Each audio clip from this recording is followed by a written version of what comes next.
সকাল সকাল ডিম সিদ্ধ বসিয়ে দিয়েছিলাম, তো ডিমগুলো সেদ্ধ হয়ে গেছে, ছুলে নিচ্ছি। আর ডিম তো রান্না করব, দেখো 3টা ডিম নিয়েছি, রান্না করব। আসলে এই রান্নাটা কিন্তু হচ্ছে দুপুরের জন্য। সকালে বাবা আর মেয়ে দুজনেই কিন্তু খেয়ে বেরিয়ে গেছে, তো ওদের আসতে তো সেই দেরি হবে, 4টা বেজে যাবে, 4:30। তো সেই জন্য আমি দুপুরের জন্য একটু রান্না করছি, 3টা ডিম রান্না করছি। আর কী কী রান্না করব তোমাদের সাথে শেয়ার করছি, চলো। তো আমার তো এই যে এরকম হালকা পাতলা রান্না, ডিমের ঝোলটা হয়ে গেছে। আর যেটা করব সেটা হচ্ছে পেঁয়াজ আছে কতগুলো, খাওয়াই হচ্ছে না, তো পেঁয়াজই বানাবো একটু।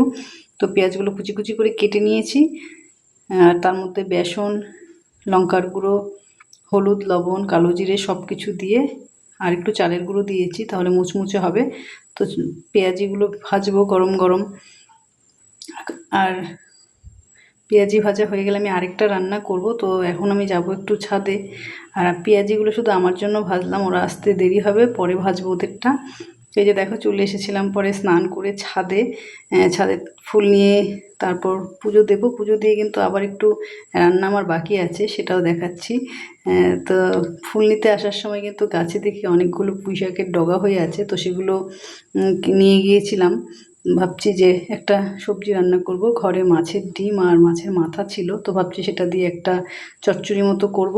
তো এই যে দেখো কড়াইয়ে পেঁয়াজ ফোড়ন দিয়ে তারপর কিন্তু দিয়ে দিয়েছি আমি আলু, কোয়াশ, পটল, ঝিঙে, পুঁইশাকের ডগা সব কিছু দিয়ে একটু ভালো করে নেড়েচেড়ে নুন হলুদ দিয়ে জিরের গুঁড়ো দিয়ে ভালো করে কষিয়ে নেব। আর মাছের মাথাটা আর ভাজা ডিমগুলো দিয়ে দেবো।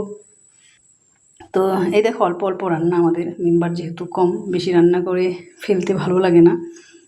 তো যাই হোক, এই যে এই সবজিটা আমার ভীষণ ভালো লাগে, মেয়েও তো পছন্দ করে না, মেয়ের জন্য ডিম, ও ডিম বেশি খেতে ভালোবাসে। আর এই যে এই সবজিটা আমার জন্যই বলতে পারো। তো দুপুরবেলা এই দিয়ে হবে খাওয়া।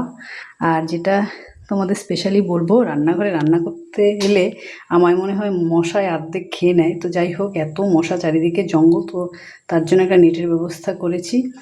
ওই দেখো লাগাচ্ছে, আজকে মিস্ত্রিরা এসেছে। তো এরকম বাড়ির চারিদিকে জঙ্গল কাদের কাদের আছে, এত জঙ্গল বর্ষাকাল, মশার জন্য সত্যি টেকাই যায় না। তো এই বুদ্ধিটা পেয়েছি, লাগানো ফাইনালি হয়ে গেল। তো সবাইকে অসংখ্য ধন্যবাদ যে এতক্ষণ ধরে যারা যারা দেখলে। সবাই ভালো থেকো, সুস্থ থেকো, টাটা।